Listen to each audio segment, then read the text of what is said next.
കാടിൻ്റേതായിട്ടുള്ള ഘടനയുണ്ട്, കാടിൻ്റേതായിട്ടുള്ള ഒരു ഇക്കോളജിക്കൽ സ്ട്രക്ചറുണ്ട്. ഈ ആനത്താരകൾ, ആനകളുടെ ട്രാക്കുകൾ, ഇതൊക്കെ എന്താണ് സംഭവം? പക്ഷേ ഇവിടെ നിർഭാഗ്യവശാൽ ജനങ്ങൾ ധരിച്ചിരിക്കുന്ന ആന പോകുന്ന വഴി മുഴുവൻ ആനത്താര എന്നാണ് പറയുന്നത്. കടുവ ഗൃഹനാഥനെ കൊന്നിട്ടുണ്ട്, കൊന്ന് തിന്നിട്ടുണ്ട്. വന്ന് പ്രശ്നങ്ങൾ ധാരാളം കൂടി വരികയാണ്. ഇപ്പോൾ മയില് ദേശീയ പക്ഷിയാണ്, പക്ഷേ പ്രശ്നമാണ്. പല സ്ഥലത്തും വലിയ പരാതികളാണ്. പടിഞ്ഞാറത്തറ ഭാഗത്ത് ഒരു പ്രാവശ്യം പ്രശ്നമുണ്ടായി. അന്നത്തെ DFO എന്നോട് പറഞ്ഞു നമുക്കൊന്ന് പോയി നോക്കാമെന്ന് പറഞ്ഞു. ഞങ്ങൾ പോയി നോക്കിയപ്പോൾ വളരെ അവർ പറഞ്ഞ ഒറ്റ പ്രശ്നമുള്ളൂ, ഞങ്ങൾക്ക് ഇവിടെ സ്ട്രീറ്റ് ലൈറ്റ് വന്നാൽ മതി, ആന വന്ന് പോയിക്കോട്ടെ, പക്ഷേ ആനയെ കാണണം, അപ്പോൾ സ്ട്രീറ്റ് ലൈറ്റ് വേണം. അപ്പോൾ പഞ്ചായത്ത് പ്രസിഡന്റിനോട് ഞാൻ ചോദിച്ചു അതൊന്ന് കൊടുത്തൂടെ. അവരൊരു ആഴ്ചക്കുള്ളിൽ സ്ട്രീറ്റ് ലൈറ്റ് സ്ഥാപിച്ചു, അവരുടെ പരാതി തീർന്നു, പ്രശ്നങ്ങൾ തീർന്നു. ഈ വന്യജീവി പ്രശ്നം കൈകാര്യം ചെയ്യുക എന്നുള്ളത് കുറേയൊക്കെ ബുദ്ധിപൂർവ്വം ചെയ്യേണ്ട ഒരു കാര്യമാണ്. പക്ഷേ നമ്മൾ കുറേ കൂടി പഠിക്കേണ്ട ഒരു കാര്യം ഒരു കോ എക്സിസ്റ്റൻസിൻ്റെ പോയിൻ്റാണ്. ഇവിടെ കോ എക്സിസ്റ്റൻസിൻ്റെ പ്രിൻസിപ്പിൾ പറയുന്നത് you have to look after the interest of the people and then wildlife. ഇത് രണ്ടും വേണം. ഞാൻ നേരത്തെ സൂചിപ്പിച്ച പോലെ ജനങ്ങളുടെ സഹകരണമില്ലാതെ ഇവിടെ ഒരു വന്യജീവി സംരക്ഷണവും ഒരു വന സംരക്ഷണവും നടക്കില്ല.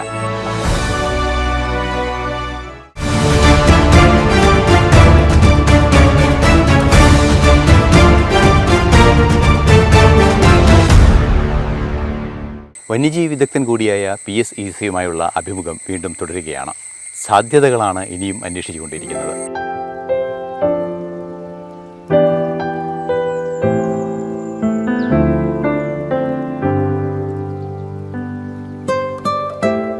കുറേ കൂടി ഗൗരവമുള്ള വിഷയം കടുവ, പുലി അതൊക്കെയുണ്ട്. അതിന് പുറമേ കാട്ടുപന്നികളുടെ ഒരു വിഷയം. കാട്ടുപന്നികൾ തദ്ദേശ സ്വയംഭരണ സ്ഥാപനങ്ങൾക്ക് ഐഡൻറ്റിഫൈ ചെയ്യാൻ, വെടിവെച്ച് കൊല്ലാം. ഇപ്പോൾ അതിനെ കൂട്ടത്തോടെ നശിപ്പിക്കുന്ന കാര്യം ആലോചിക്കാം. അത്തരത്തിലുള്ള ചില പ്രസ്താവനകളൊക്കെ മന്ത്രി കൂട്ടത്തോടെ നശിപ്പിക്കുന്നുള്ള എനിക്കറിയില്ല, അദ്ദേഹം അങ്ങനെ പറഞ്ഞോന്ന് എനിക്ക് സംശയമുണ്ട്. അങ്ങനെയൊക്കെ ചില രീതികൾ എന്തായാലും മുമ്പ് തന്നെ ഉണ്ട്.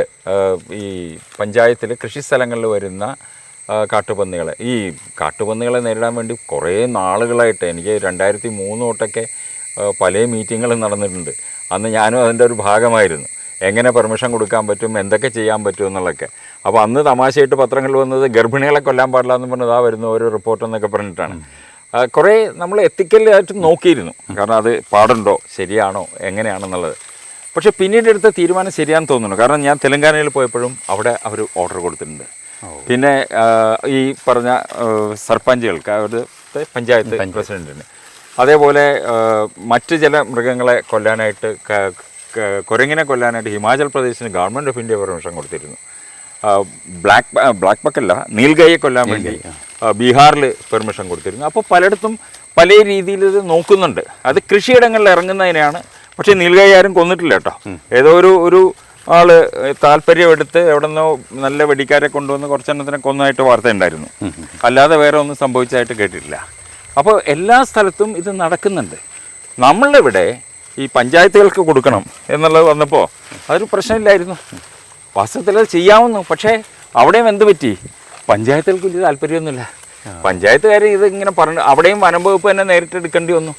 വനം വകുപ്പ് തന്നെ നേരിട്ട് പോയി പലയിടത്തും ചെയ്യേണ്ടി വന്നു. അല്ലാതെ പഞ്ചായത്തിൻ്റെ താല്പര്യമൊന്നും കാണിക്കുന്നില്ല. ചില പഞ്ചായത്തുകൾ മാത്രമേ താല്പര്യം ഉണ്ടായുള്ളൂ.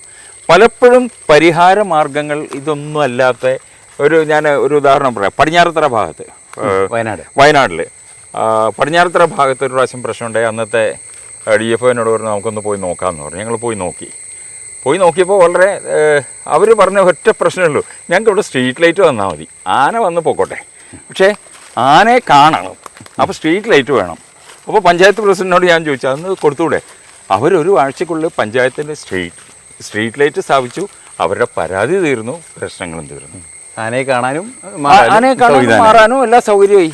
അപ്പോൾ അതേപോലെയാണ് ഇപ്പോൾ ഈ അടിക്കാട് വെട്ടുക എന്ന് പറഞ്ഞിട്ട് കൊടുത്തിട്ടുണ്ട്. ഇപ്പോൾ ചിലയിടത്തു നിന്ന് പരാതികളൊക്കെ കേൾക്കുന്നുണ്ട്. അതായത് അടിക്കാട് വെട്ടുന്നു എന്ന്, അടിക്കാടല്ല, ഈ സൈഡിൽ റോഡ് സൈഡിലുള്ള വിസ്റ്റ ക്ലിയറൻസ് എന്നവർ പറയുന്ന കുറച്ച് വിസിബിലിറ്റിക്ക് വേണ്ടി കൊള്ളാവുന്നൊരു പരിപാടിയാണ്. പക്ഷേ ആ കെയർ ഓഫിൽ പല മരങ്ങളും വെട്ടിക്കളയുന്നു എന്നൊക്കെ പറഞ്ഞിട്ടുണ്ട്. അപ്പോൾ അവിടെയൊക്കെയാണ് ഈ ഇംപ്ലിമെൻറ്റേഷനിലേക്ക് വരുമ്പോൾ സതുദ്ദേശത്തോടുകൂടി ചെയ്യുന്ന പല പരിപാടികളും തെറ്റായി പോകും. ഇവിടെയൊക്കെ നമുക്ക് വേണ്ടത് ഒരു മോണിറ്ററിങ് സെല്ല് വേണം. അതായത് ആ മോണിറ്ററിങ് സെല്ലെന്ന് ഞാൻ ഉദ്ദേശിക്കുന്നത് അത് വനം വകുപ്പുകാർ തന്നെയല്ല, ഞാൻ തന്നെ ഇംപ്ലിമെൻ്റ് ചെയ്യുന്ന കാര്യം ഞാൻ തന്നെ മോണിറ്റർ ചെയ്തെന്ന് ഞാൻ തന്നെ പരിശോധിക്കുന്നു എന്ന് പറഞ്ഞതിൽ അർത്ഥമില്ല. അതിന് പകരം മറ്റു രീതി തന്നെ നോക്കണം. വേറെ ഒരു ആൾക്കാരെ ഉണ്ടാക്കണം, ഒരു ടീമിനെ വെച്ചിട്ട് ജനകീയമായൊരു ഒരു ഇവാലുവേഷൻ വേണം.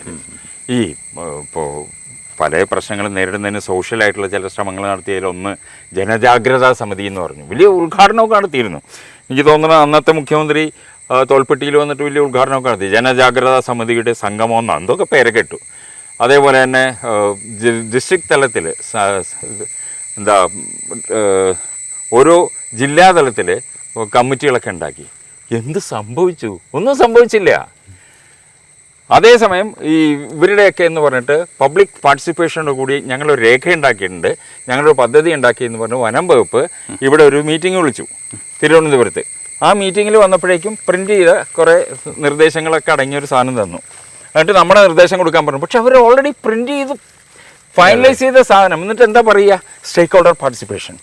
എവിടെ സ്റ്റേക്ക് ഹോൾഡർ? സ്റ്റേക്ക് ഹോൾഡർ പറഞ്ഞിട്ടില്ല, പറഞ്ഞതൊന്നും അവിടെ കേൾക്കില്ല, അവിടെ ഒന്നും ചെയ്തിട്ടില്ല. അപ്പോൾ ഈ ജനപങ്കാളിത്തം എന്ന് പറഞ്ഞാൽ അത് പ്ലാനിങ് തൊട്ട് വേണം തുടക്കത്തിൽ. അല്ലാതെ ഞാൻ ഇത് ചെയ്യാൻ പോകുന്നു, നിങ്ങളിതൊന്ന് സീൽ ചെയ്ത് തരൂ, അതല്ല പങ്കാളിത്തം. അപ്പോൾ അത് വളരെ ഇമ്പോർട്ടൻ്റ് ആണ്. അതിലൊക്കെയാണ് ഈ തെറ്റായ ചില പരിപാടികളൊക്കെ വന്നത്. ബോംബെറിയ, സീഡ് ബോംബ്, വിത്തുണ്ടെറിയൽ, എന്തൊക്കെയാണ് ചെയ്തു കൂട്ടിയതെന്ന് എനിക്ക് ദൈവത്തിന് മാത്രമേ അറിയുള്ളൂ. ഒരു ഗുണമുള്ള എന്താണെന്ന് വെച്ച് കഴിഞ്ഞാൽ വിത്തുണ്ടെറിഞ്ഞു, എത്ര ഉണ്ട പ്രിപ്പയർ ചെയ്യാൻ എത്ര പണം മുടക്കി, എത്ര ഉണ്ടയിൽ നിന്ന് എത്ര വിത്തുകൾ മുളച്ചു, ആർക്കും അറിയില്ല, ചെയ്യാനും പറ്റില്ല. അതോ നമ്മൾ പറയുന്നു പുൽമേടുകളാണ് കൂടുതൽ വേണ്ടത്, നമുക്ക് വയലുകൾ വേണം, പുൽമേടുകൾ വേണം കാട്ടിൽ. എന്നിട്ട് ഈ വിത്തുണ്ട എറിയണ എന്താ? വിത്തുണ്ടയിൽ മുഴുവൻ മരങ്ങളുടെ തൈകളാണ്. ഇപ്പോൾ കഴിഞ്ഞ ദിവസം വേറൊരാൾ ഒരു ശാസ്ത്രസാഹിത്യ പരിഷത്തിൻ്റെ ഒരു വീഡിയോ കണ്ടിരുന്നു. അവർ നിന്നിട്ട് ഞങ്ങളിവിടെ വിത്തുണ്ട എറിയാൻ വന്നിരിക്കുകയാണ് എന്ന് പറഞ്ഞിട്ട് അതിൽ ഞങ്ങൾ പേരയൊക്കെ ഉണ്ട്, പ്ലാവുണ്ട്, മാവുണ്ട്, ഇതൊക്കെ വിത്ത് എറിയാനായിട്ട് വന്നിരിക്കാത്രേ. പ്ലാവും മാവും ഇതൊക്കെ വെക്കുന്നത് കാട്ടിലല്ല. കാടിൻ്റേതായിട്ടുള്ള ഘടനയുണ്ട്, കാടിൻ്റേതായിട്ടുള്ള ഒരു ഇക്കോളജിക്കൽ സ്ട്രക്ചറുണ്ട്. അത് വിട്ടിട്ട് ഈ നാടാക്കാൻ ശ്രമിക്കുന്നത്, ഇത് പൈനാപ്പിൾ വെച്ച് ആനയ്ക്ക് പൈനാപ്പിളാണ് ഇഷ്ടം, ആനയ്ക്ക് ചക്കയാണ് ഇഷ്ടം എന്നും പറഞ്ഞിട്ട് കാട്ടിൽ കൊണ്ട് വെക്കാൻ പറ്റില്ല. അത് തെറ്റായ ധാരണയാണ്. അതല്ല ശാസ്ത്രീയമായിട്ട് ചെയ്യേണ്ടത്. ഇതൊക്കെ വനം വകുപ്പ് പ്രൊമോട്ട് ചെയ്തതാണ്. ഒട്ടും ശരിയല്ലാത്ത ഒരു മാർഗമായിരുന്നു. അതേസമയം വേറെ ചില കാര്യങ്ങൾ നല്ല രീതിയിൽ പലയിടത്തും ചെയ്തിട്ടുണ്ട്. ഒരു സ്റ്റേറ്റ് ലെവലായിട്ടുള്ള ഒരു പ്ലാനിങ്ങിൻ്റെ ഒരു ഡിസിഷൻ വേണം. This is going to be the policy, ഇതാണ് നയം. അത് വിത്തുണ്ടായ റിയലല്ല, അതിന് ശാസ്ത്രീയത ഇല്ല. അപ്പോൾ പിന്നെ പറഞ്ഞു കാട്ടിൽ വെള്ളമില്ല, കാട്ടിൽ ഭക്ഷണമില്ല. എപ്പോഴാണ് പ്രശ്നം കൂടുതൽ? എല്ലായിടത്തും പരിശോധിച്ച് കഴിഞ്ഞാൽ പ്രശ്നം കൂടുതലുള്ള സമയം മഴ കഴിഞ്ഞിട്ടുള്ള സമയമാണ്. വെള്ളമില്ലേ? ഏത് പ്രശ്നം എന്ന് പറഞ്ഞാൽ പുറത്തേക്ക് വരുന്നത് ജൂൺ മാസങ്ങളിലൊക്കെയാണ്. ജൂൺ, ജൂലൈ, ആഗസ്റ്റിലാണ് കൂടുതലായിട്ട് വരുന്നത്. ഏറ്റവും കൂടുതൽ കൃഷിയുള്ള സമയത്ത്, കൃഷി നോക്കുമ്പോഴാണ് വാസ്തവത്തിൽ കൃഷിയിടങ്ങളിൽ ഇറങ്ങി പ്രശ്നം ഉണ്ടാകുന്നത്, കൃഷിനാശം വരുന്നത്, അതായത് ക്രോപ്പ് ലോസ് വരുന്നത്. അപ്പോൾ എവിടെയാണ് ഭക്ഷണത്തിൻ്റെ പ്രശ്നം? ഭക്ഷണം ഇല്ലയെന്ന് നിങ്ങളോട് ആര് പറഞ്ഞു? ഭക്ഷണം ഉണ്ടല്ലോ, ഉണ്ടെന്ന് ഞാൻ പറയുന്നു, നിങ്ങളില്ല എന്ന് പറയുമ്പോൾ ഞാൻ പറയുന്നു ഉണ്ടെന്ന് പറയുന്നു. എന്താണ് സ്ഥിതി? ഇത് നമ്മൾ നോക്കിയിട്ടുണ്ടോ? നോക്കിയിട്ടില്ല. ഇതേപോലെ തന്നെയാണ് വെള്ളത്തിൻ്റെത്. വെള്ളം ഇല്ല എന്ന് പറഞ്ഞ് ഞങ്ങൾ ഹൈക്കോടതിയുടെ കമ്മിറ്റി ഞങ്ങൾ വയനാട് പോയി. ആ സമയത്ത് പോയി നോക്കുമ്പോൾ വെള്ളം ഇല്ല എന്ന് പറഞ്ഞ ഏപ്രിൽ മെയ് മാസത്തിൽ ചെന്ന് നോക്കുമ്പോൾ 67ഓളം വാട്ടർ ഹോൾസ്, നിറയെ വെള്ളം, നല്ല രീതിയിൽ മാനേജ് ചെയ്ത് മെയിൻറ്റെയിൻ ചെയ്തിട്ടുള്ള വാട്ടർ ഹോൾസ് ആ സാങ്ച്വറീസിൽ മുഴുവനുണ്ട്. അത് വനം വകുപ്പ് തന്നെ അതിൻ്റെ മാപ്പും ഉണ്ടാക്കി തന്നിട്ടുണ്ട്. വെള്ളം പ്രശ്നമാണ്, അത്രമാത്രം വെള്ളമുണ്ട്, കൂടുതലാണ്. അതെ, നീന്തി കുളിക്കാനോ മുങ്ങി കുളിക്കാനോ ഒക്കെയുള്ള, ആനയ്ക്ക് കുളിക്കാനുള്ള വെള്ളമുണ്ട്. ഇനി മറ്റൊരു പ്രധാന വിഷയം, വയനാടൊക്കെ പലപ്പോഴും ഞാൻ വയനാടൊക്കെ ജോലി ചെയ്തിരുന്നപ്പോഴൊക്കെ വീടുകളിലൊക്കെ പല വീടുകളിലും ഞാൻ പോയിട്ടുണ്ട്. അങ്ങനെയുള്ള വീടുകളിലൊക്കെ കടുവയുടെ ആക്രമണം, കടുവ ഗൃഹനാഥനെ കൊന്ന് തിന്നിട്ടുണ്ട്. അതുപോലെ തന്നെ ചെറുപ്പക്കാരെയൊക്കെ തിന്നിട്ടുണ്ട്. അങ്ങനെ ഒരുപാട് കേസുകൾ അവിടെ റിപ്പോർട്ട് ചെയ്യുന്നുണ്ട്. ഇപ്പോൾ വനമന്ത്രി തന്നെ ഒരു ഇത് നടത്തിയത്, കടുവ ഒരു ടെറിട്ടറി കീപ്പ് ചെയ്യുന്ന ജീവിയാണ്, അതിന് ടെറിട്ടറി വികസിപ്പിക്കാത്ത, അതായത് എണ്ണം കൂടുമ്പോൾ അത് പുറത്തു വരുന്നതാണ്, അല്ലെങ്കിൽ വയസ്സാവും പുറത്തു വരുന്നത്, അതിൻ്റെ സ്വാഭാവികമായൊരു പ്രകൃതം. ഈ കടുവയെ നമ്മൾ എങ്ങനെയാണ് കൈകാര്യം ചെയ്യേണ്ടത്? ഇപ്പോൾ വയനാട്ടിലെ സങ്കടകരമായ അവസ്ഥയാണ്. കാരണം കടുവ പ്രശ്നമുണ്ട്, ആളുകൾക്ക് ഭയമുണ്ട്. അതുപോലെ തന്നെ പലപ്പോഴും ആ ഭയം വരുന്നത് തന്നെ പലപ്പോഴും മരണങ്ങൾ സംഭവിക്കുന്നത് കൊണ്ട് തന്നെയാണ്. പക്ഷേ ഇത് പ്രശ്നമാണ് എന്ന് പറഞ്ഞാൽ കടുവയുടെ എണ്ണം വർഷങ്ങളായിട്ട് നമ്മൾ എടുക്കുന്നുണ്ട്. അത് പ്രത്യേകിച്ച് നാഷണൽ ടൈഗർ കൺസർവേഷൻ അതോറിറ്റി ഓരോ 4 വർഷം കൂടുമ്പോഴും മോണിറ്റർ ചെയ്യുന്നുണ്ട്. ഏതാണ്ട് എല്ലാ ദിവസമെന്ന് വെച്ചിട്ട് വയനാടും പറമ്പിക്കുളത്തും അതുപോലെ പെരിയാറിലും ക്യാമറ ട്രാപ്പ് വെച്ചിട്ട് അവർ മോണിറ്റർ ചെയ്യുന്നുണ്ട്. അപ്പോൾ കടുവയുടെ കണക്കെടുക്കും എന്ന് പറയുന്നതിൽ വലിയ അർത്ഥമൊന്നുമില്ല, അത് ചെയ്തുകൊണ്ടിരിക്കുന്നു. കണക്കെടുത്തുകൊണ്ടിരിക്കുന്നു. ആനയുടെ കണക്കും അതുപോലെ തന്നെയാണ്. നമ്മൾ 1992 ഞാനാണ് ആദ്യമായിട്ട് ശാസ്ത്രീയ രീതികൾ ഉപയോഗിച്ചിട്ട് ഞാനാണ് അത് കോർഡിനേറ്റ് ചെയ്തതും ഞാനാണത് മുഴുവൻ നടപ്പിലാക്കിയതും. വനം വകുപ്പിന് അത്യാവശ്യം ചിലർക്കൊക്കെ പ്രശ്നങ്ങളുണ്ടായിരുന്നു, കാരണം പഴയ രീതിയിൽ നിന്ന് മാറുന്നു എന്നുകൊണ്ട്.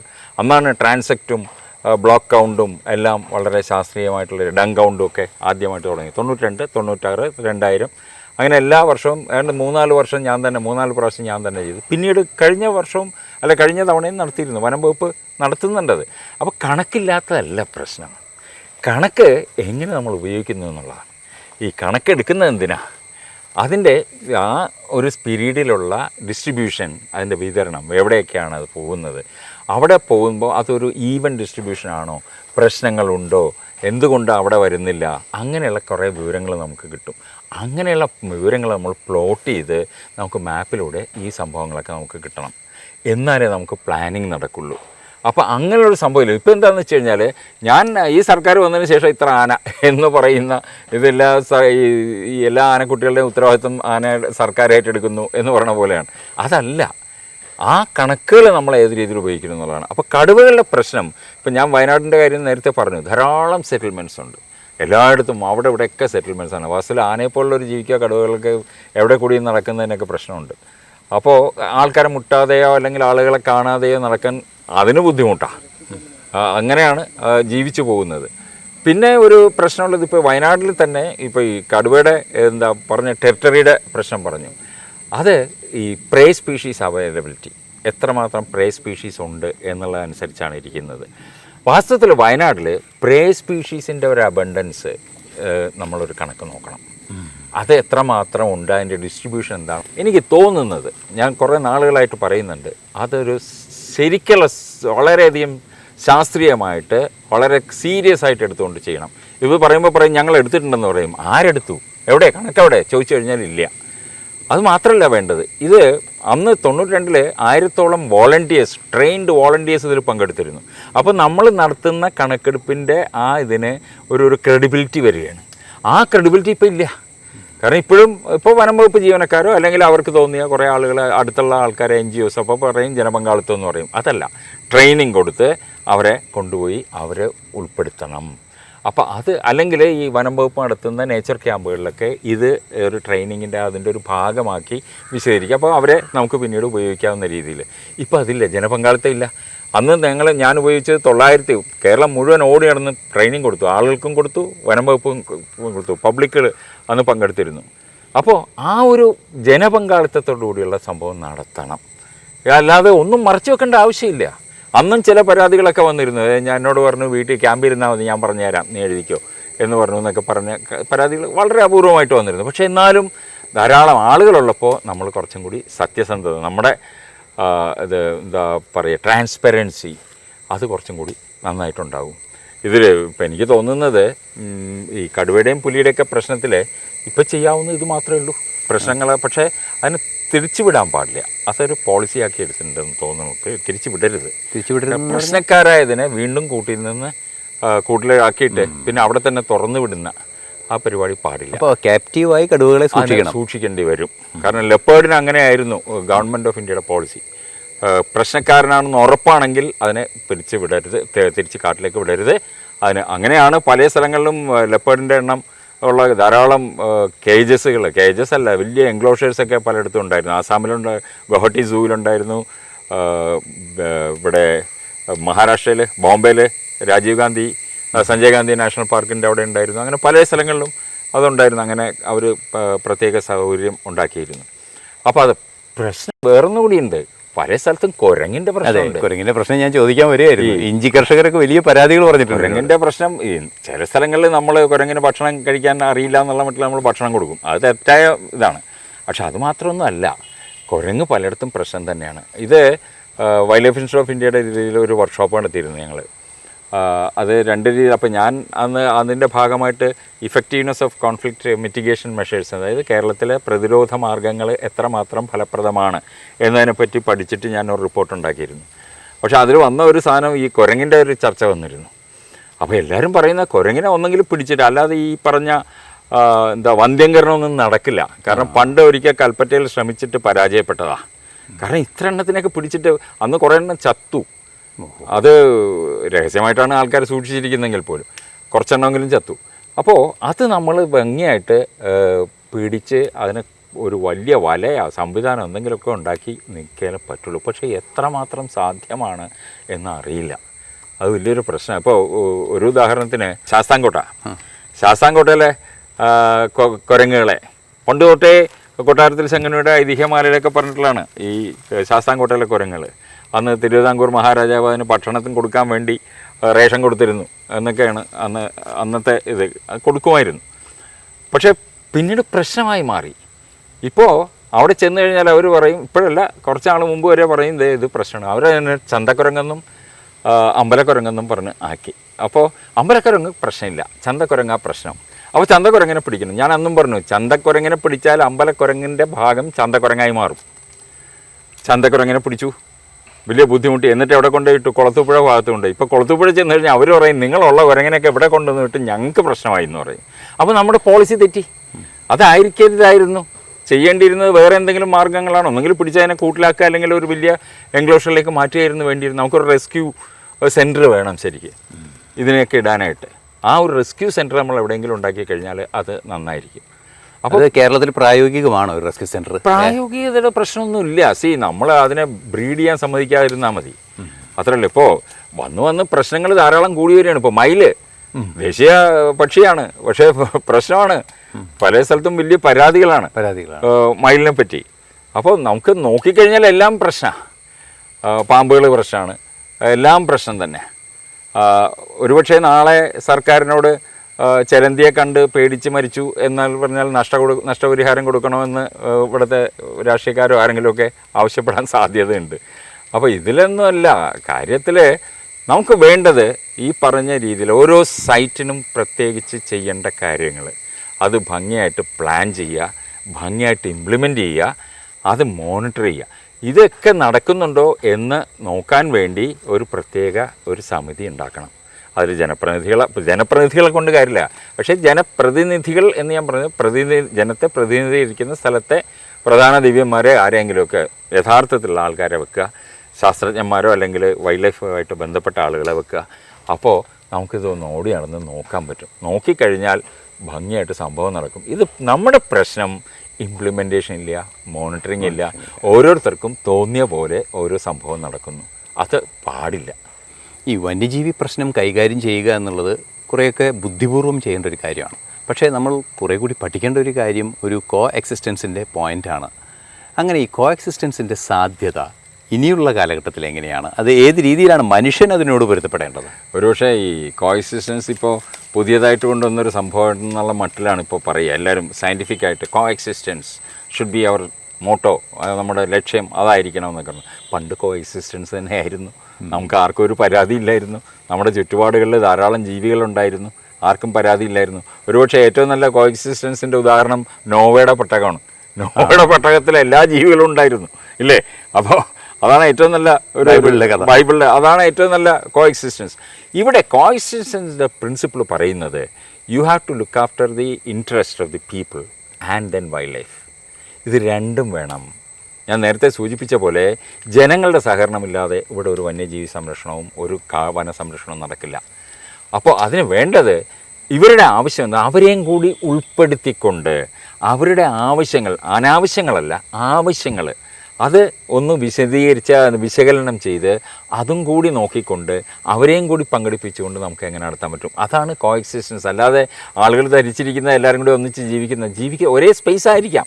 ആ ഒരേ സ്പേസ് ഉപയോഗിക്കുമ്പോൾ തന്നെ ഈ രീതിയിലുള്ള നമ്മളൊരു അവരുടെ ആവശ്യം, ജനങ്ങളുടെയും വന്യജീവികളുടെയും ആവശ്യങ്ങൾ ഒരേ തരത്തിൽ അഡ്രസ്സ് ചെയ്യുന്ന സംഭവങ്ങൾ വേണം.